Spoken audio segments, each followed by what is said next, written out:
This is the In Focus podcast from The Hindu.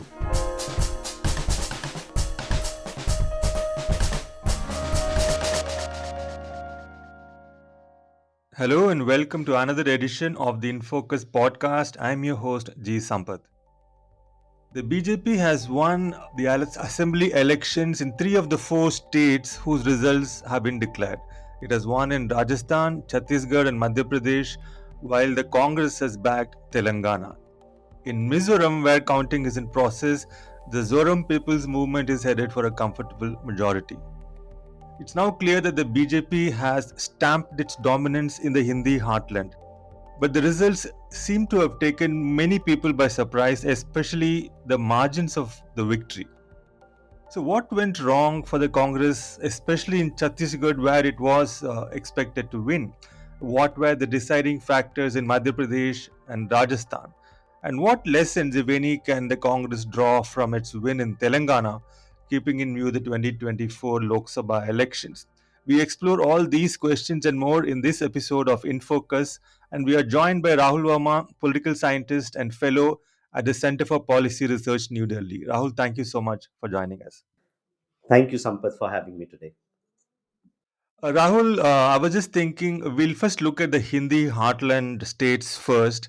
And here I was just looking at some of the data we have, the vote shares, for instance. And if we compare the vote shares of the Congress and the BJP, especially the Congress, in 2023 versus their figures in 2018, we find that in Rajasthan, for instance, its vote share was roughly the same. It was 39.3%, which got it 99 seats in 2018, and it was 39.5% this time, a difference of just 0.2%, and it's got only 69. And if you go to Madhya Pradesh, it was 41% in 2018, which got it 114 seats. And this time it was 40.4%, just a difference of 0.6%, and its seat share has come to 66 seats. And only in Chhattisgarh, there was a marginal decline in Congress's vote share from 43.1%, which got it 68 seats in 2018, to 42.3%, which got it down to 35 seats. So its vote percentage has been roughly the same in the states it has lost. But the BJP has registered very clear gains in all these three particular states of northern India. 7.5 percentage points more than last time in Madhya Pradesh, 3 percentage points clear ahead from last time in Rajasthan, and a whopping 13 percentage points more in Chhattisgarh. So, if you look at purely as a numerical analysis rather than a political one, it looks like the Congress has sort of stayed the same, whereas the BJP has upped its game to sort of another level in these states. But of course, it's far more complicated than that. So, I'm just curious, what do you make of these vote share numbers comparison between the last assembly election and this one? Thank you, Sampath. Purely from the vote share numbers, these three states are Congress versus BJP competition states. And so our natural instinct is to think that most of the votes in these two states are won by Congress and BJP, which is true. But in three states, in these three states, what you will find that there are numerous small players like BSP is present in all three states. You have lots of independents who win, especially in Rajasthan. What happened this time that many of these others basically got squeezed, and the elections became much more sort of like bipolar in nature. I can also give you an example of UP 2022. Samajwadi Party in UP actually increased its vote share, but it came nowhere close to the BJP, and BJP managed to win that election handsomely again. So same thing happened here as well. Congress largely held on it to its base, but BJP managed to basically draw a lot of votes, some from Congress and also from the others and independents, and that gave it a higher sort of chance of converting seats. Right. But wasn't there also a talk of a lot of rebels standing as independent candidates and drawing votes away from their mother parties, so to speak? We should have then seen a greater amount of vote shares for these independent and rebel candidates, and the resultant loss in the vote shares of the dominant two parties? See, rebel candidate always contest elections. This election is no sort of like outlier in that case, and most often, only like while a lot of rebels contest as independents on other party tickets, most of them don't win. That's why in Madhya Pradesh or Rajasthan, these the number of seats of the combined others never crossed 10 or 12%. Right, right. Now let's come to the states one by one, and I want to start with Chhattisgarh. I think Congress was widely expected to do well, if not win outright. But the reality turned out to be very different. And there are, of course, as with any election result, there are a number of different narratives which are doing the rounds in terms of explaining the results. And one such narrative holds that the Bhupendra Baghel government lost because they did not keep the promises, which the chief minister had made when he won. And one of the factors being mentioned is his dilution of the PISA Act, Panchayat Extension to Scheduled Areas Act 1996. There was a movement against the coal mining contracts being given out in the Hasdeo forests, and there was a killing of Adivasi. So all these things sort of seem to have worked against him, but we didn't hear about these things in the run up to the elections, where it was sort of assumed that Baghel has done a good job with welfare schemes and could and should sort of make it home. So, what is your reading of this? Honestly, Sampath, I won't even try to pretend that I have an explanation for what happened in these states, and because you're absolutely right. Even couple of days ago, when all the exit polls came, at least if I remember correctly, most exit polls were predicting Congress lead or Congress winning. I don't think anyone said that BJP is going to win and win comfortably in Chhattisgarh. In fact, in this election, BJP registered its highest vote share and seat tally since the creation of Chhattisgarh. So no one expected first BJP to win and then BJP winning this big. And you are absolutely right. None of these issues were actually at the forefront of conversation in the run up to elections. Everyone thought, yes, Baghel government might see some sort of like backlash here and there, but largely given the margin of victory they had in 2018, they should be able to come back. Is there one single explanation of Baghel's defeat in Chhattisgarh? I don't think so. Yes, I think some of these issues, especially related to what you mentioned about PISA and neglect of Adivasi, would have been a factor. Otherwise, Congress would not have done so badly in the Bastar Sarguja region. Similarly, what seems to have happened, especially like micro survey data indicates that BJP did exceptionally well among OBCs, especially Kurmis and Sahus. And so, what happened there? I don't think like there was some talk of that these communities might rally behind BJP, but in such great numbers, I'm not sure we had that anticipation. Third factor could be basically BJP strategically using lots of these smaller parties. There are rumors that BJP, in fact, financed some of those elections who could draw some votes away from the Congress. Then there was also some factionalism within the Congress.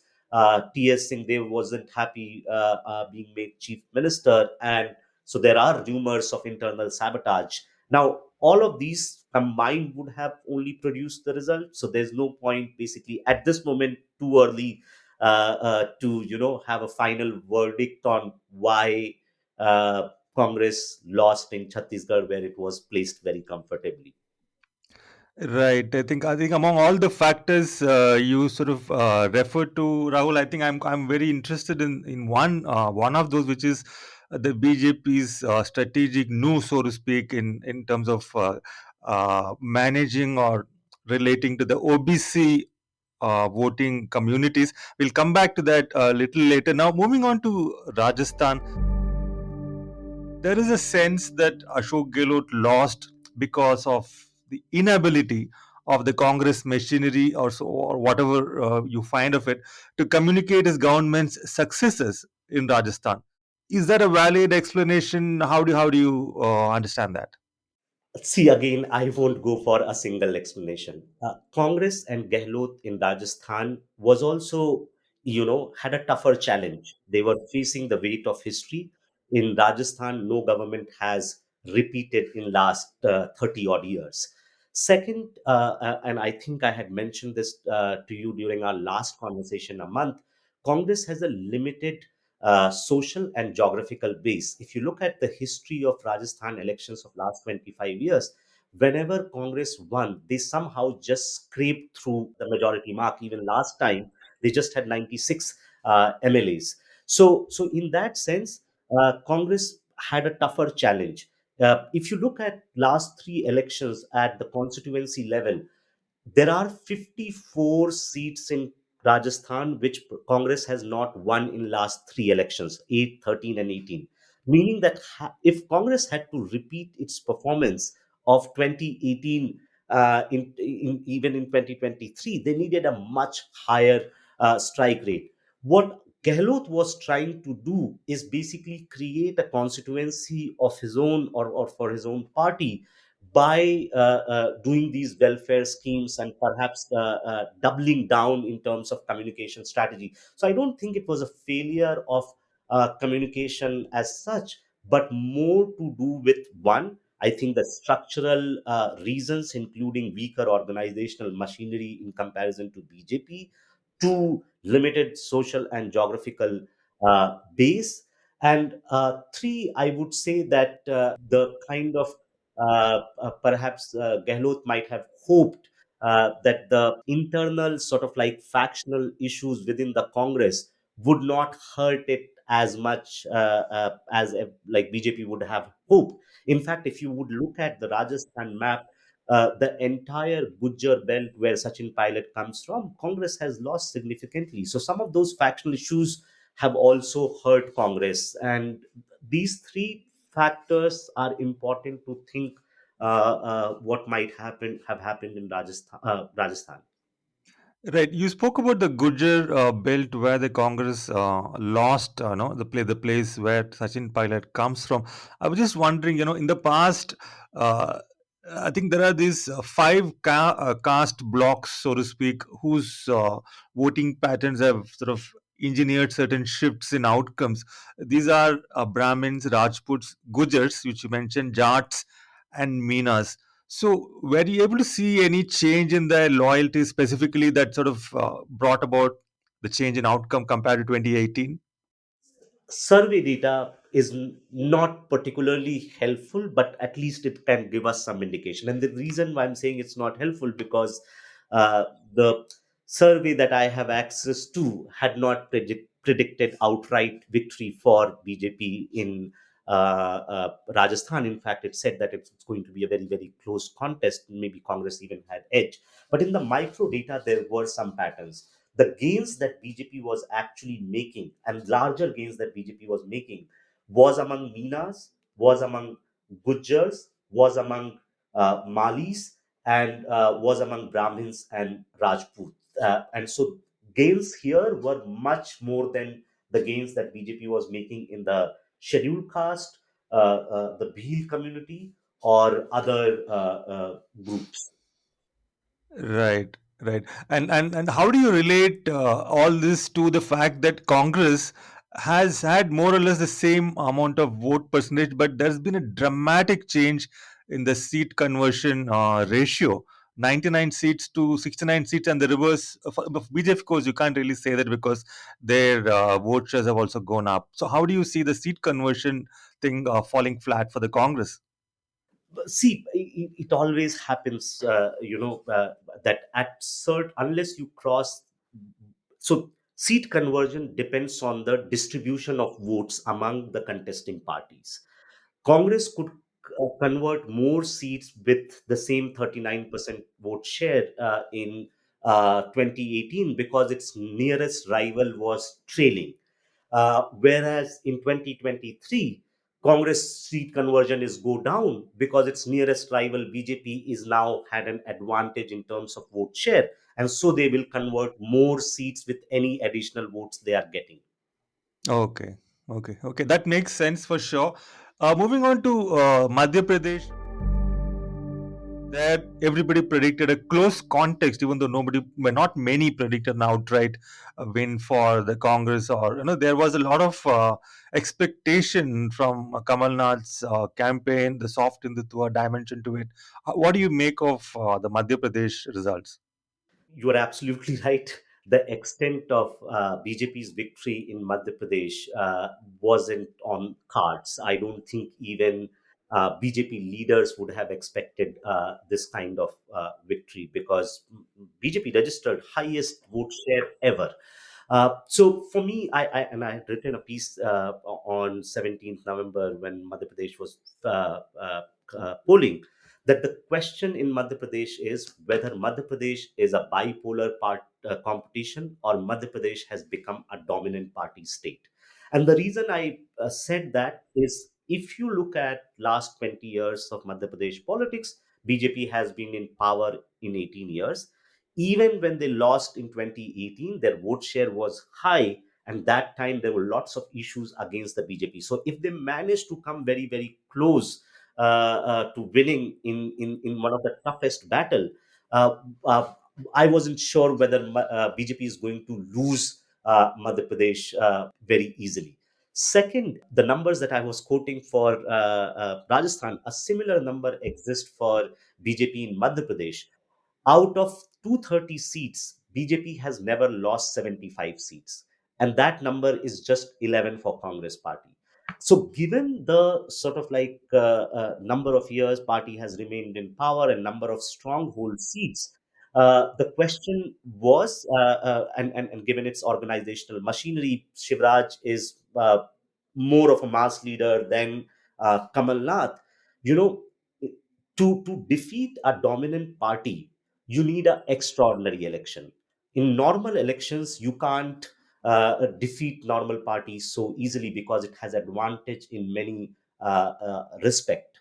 And to me, that is what seemed to have happened. And with this kind of vote share, BJP basically made gains across the state and in among all social categories.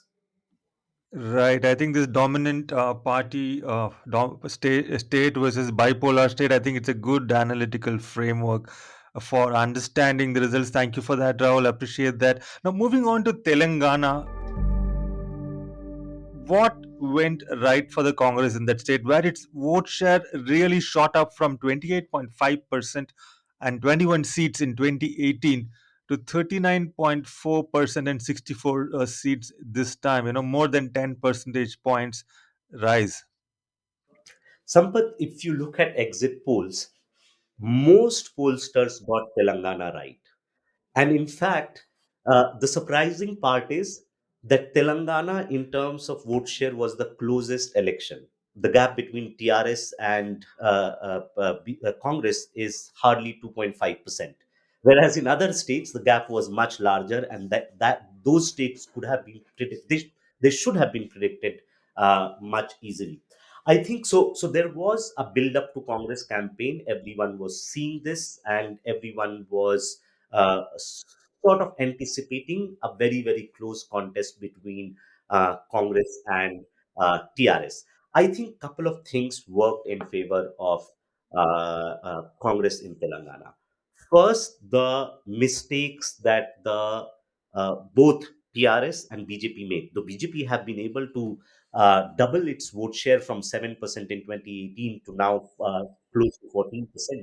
BJP was expected to do slightly better given their performance in the Hyderabad Municipal Corporation, and they had won 4 seats in Lok Sabha elections. So BJP's campaign floundered because they changed their state president twice or thrice in the run-up to campaign.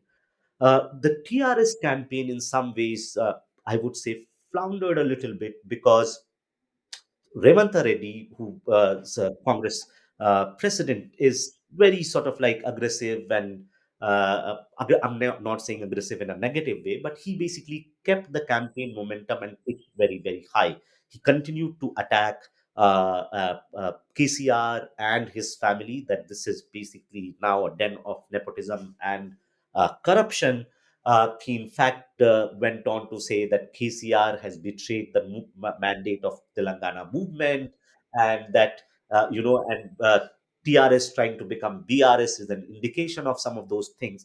But I think more than that, what happened in the run up to Telangana campaign is that Congress also did a bit of good election strategy on the ground. It realized that the party was weak in the greater Hyderabad region, so it concentrated its efforts outside those 25, 30 seats of greater Hyderabad region. So basically, if you look at Telangana map and draw a straight line between the districts that are towards the side of Andhra Pradesh versus the rest of the districts. In the first part, the districts which are towards the side of Andhra Pradesh, Congress has virtually swept that region. So I think there was much better electoral coordination on the ground, and perhaps Congress realized both its strengths and weaknesses much better in Telangana in comparison to the Hindi states. Right. Those are really interesting points, Rahul. Thank you for that. You mentioned that the Congress's electoral strategy and its managing its strengths and weaknesses was much better in Telangana compared to the other Hindi belt states. And one other factor which was different in Telangana is that it had a different generation of a leader. It had a new face, whereas the other three states were managed, not Chhattisgarh to that extent, but MP and Rajasthan definitely was the old guard. So is that something to sort of think about for the Congress, that you need maybe a new face, new energy to sort of get your campaign up and going rather than relying on the old guard which has sort of failed so many times? Or is that not a narrative you would buy? No, I think it's again a partial answer to things. Let me, make one more point on Telangana and then come to answer your Congress question. In Telangana, you have to also realize that in some ways, KCR had already encashed the sentiments of Telangana movement in 2014 and also in 2018, because in 2018, Congress had made a mistake by aligning with Telugu Desam Party. And TDP is seen as a pro Andhra party, and that's the sort of like disadvantage they had in 2018. So the combined vote share of like that entire alliance was in mid 30s, around 32, 33%. So Congress was well placed to take on the advantages of the mistakes that these two parties, TRS and BJP, made. They had more sort of like fiery young leader, better election coordination. Also, like if everything is going well, then they could also use the positive momentum that was generated by both Bharat Jodo Yatra and Congress victory in the neighboring Karnataka, right? So all of these factors confluence for Congress victory in Telangana. Now that brings me to why Congress did well in Telangana but not in the Hindi states. And the reason why I say, of course, had they looked for fresh faces, perhaps they would have been a better place. I don't know. But Congress, basically, to my mind, uh, overread it Karnataka victory and thought it could easily replicate the Karnataka model in every other state. It could do so in Telangana because of the confluence of all the factors that I just mentioned. In the Hindi states is facing a very different kind of an opposition in BJP. BJP is ideological, it's slightly more disciplined, it has much better organization and cadre on the ground. There is also a higher appeal of Prime Minister Modi in some of these states. And plus, Congress was incumbent in Rajasthan and Chhattisgarh, right? So without understanding your own strength and weaknesses, if you try to think that you can easily win election, especially now there is a historical weight against Congress since 2013, no Congress state government has got re-elected, right? And so without so that tells you something about your organizational machine to be able to defend your government's track record, tells you something about your leadership, tells you something also about your opponents.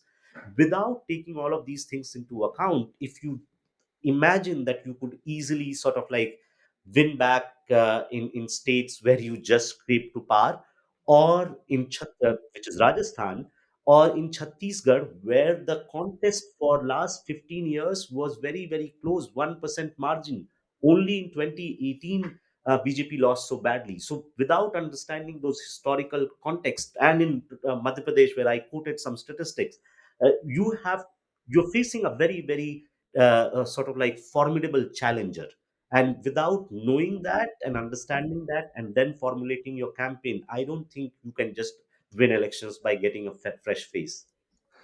Right. I mean, right. So you spoke about the Karnataka model, Rahul. So I was just wondering. So do we then take these results as an indication? Let's say that voters are not really impressed. At least voters in the Hindi heartland are not impressed by the Congress's twin planks of welfare schemes and social justice. And if they are not, I mean, what else could the Congress have offered? Uh, Sampath, to be honest, it's a very hard question to answer. If I knew the answer, then perhaps people in Congress would own the answer and they would have tried to do it. But the point is, see, welfare is now minimum expectation of Indian citizens because all parties offer it, right? So you can't just win elections by making certain promises, and this is where I think they extrapolated Congress victory in Karnataka, thinking the five guarantees alone did all the trick. You have to realize in Karnataka, the BJP government was extremely unpopular. CM face could not match your own state level leadership. There was charges of massive corruption against the BJP government in Karnataka. Congress has sort of like, if not better, at least it could match organizational machinery of BJP in Karnataka. The same conditions didn't exist in Hindi heartland. So rather than thinking of some kind of, which is what is happening on Twitter since yesterday, trying to create this false ideological narrative of South versus North voters, the structural conditions for Congress is different in North versus South. And unless Congress understands these structural differences, I don't think any platform can just win you election. You can't just, like you don't get considered as a party of backward caste in North India. You have to look at your own historical track record. And even if you are going to make a plank on social justice, then there has to be some action on that. You should have given more tickets to OBCs to contest. How could you think that you can suddenly take the social justice plank by offering the same number of OBC tickets in Madhya Pradesh as Congress of as BJP offered? Right. I mean, that's a very good point indeed. And also, what you said earlier about welfare schemes being a basic now in elections, I think everybody will offer them, and that's not going to be enough at all to get you past the finishing line. I really appreciate that point too. Now, the other big point of contention, Rahul, vis-a-vis oppositions, especially the Congress's approach to these elections, is the entire soft Hindutva aspect of it.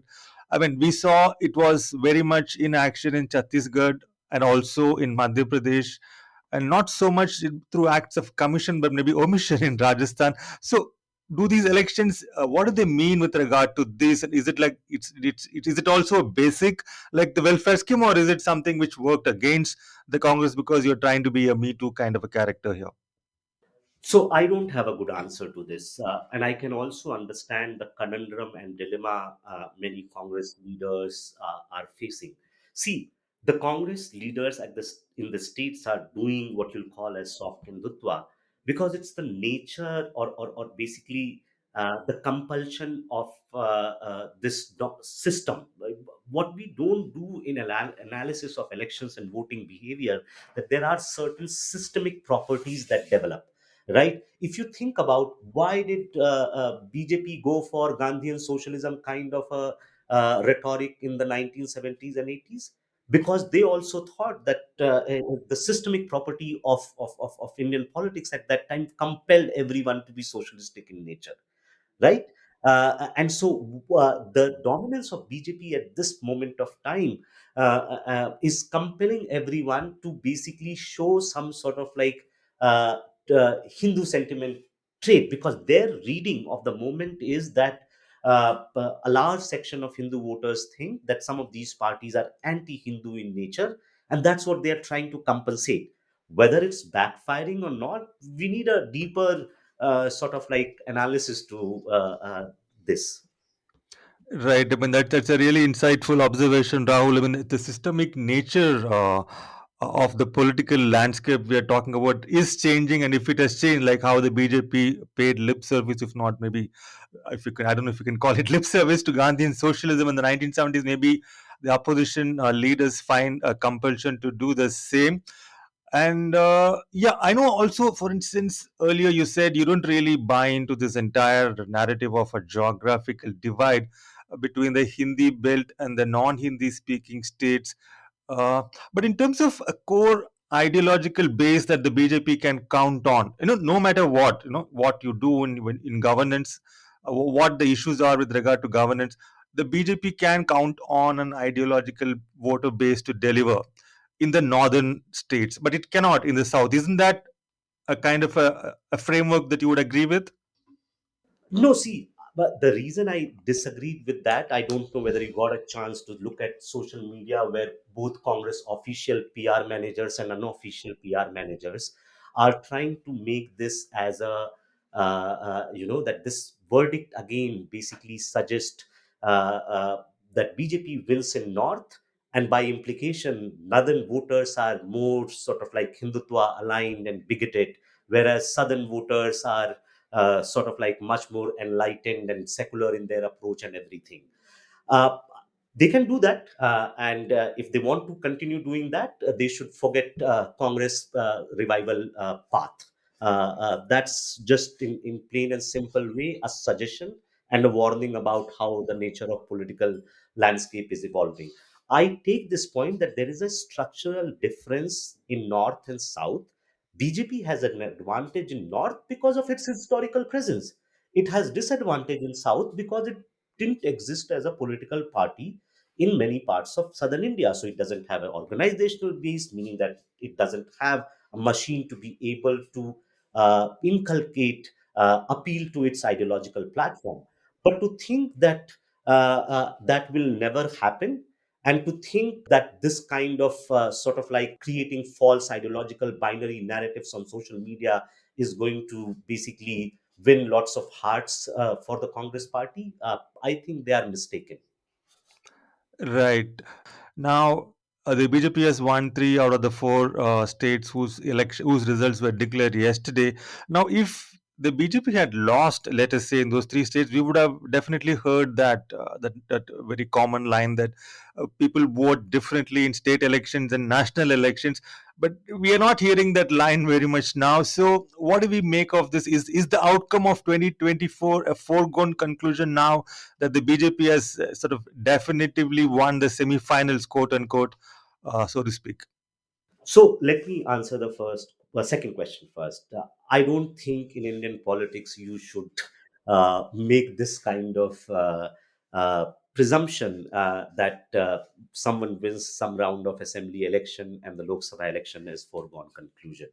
Uh, it definitely puts BJP as a favorite for 2024. BJP has certain structural advantages even before this election, and had they lost, they would have still remained favorites. But had they lost, then the chances of Congress and India alliance putting a formidable challenge to them would have increased. By losing these three sets of states, their odds have become higher, but I wouldn't say it's a done deal. The second point, this differences between state and national election and people making different choices, I think this comes from two things. One, that we try to create a theory out of everything, and then we change our theory every second election, which is not a very, very helpful way of doing theoretical work as it should be. done. See, if you sort of like glean through data of last 10, 15 years, what we definitely see that there is a segment of voters that splits their vote, right? But that is it.